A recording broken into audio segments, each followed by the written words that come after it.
আজ আমার নিজের পাড়ায় ঝোপঝাড় জঙ্গল পরিষ্কার করে ঝাঁটা দিয়ে জঞ্জালগুলো পরিষ্কার করে দিলাম। ঘন ঘন বৃষ্টি হচ্ছে, তাই গাছের ডাল, গুল্ম জাতীয় গাছ পুরো রাস্তাটা অন্ধকার করে দিয়েছিল।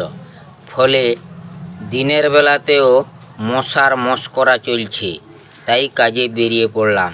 সবাইকে অনুরোধ করব, যে যার পাড়াগুলো পরিষ্কার পরিচ্ছন্ন রাখবেন।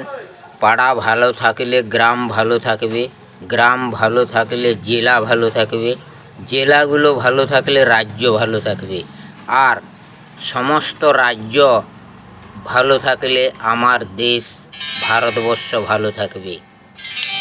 পরিষ্কার পরিচ্ছন্ন স্বচ্ছতা সব জায়গায় প্রয়োজন, না হলে বিভিন্ন পরিবেশ নষ্ট হচ্ছে, মশা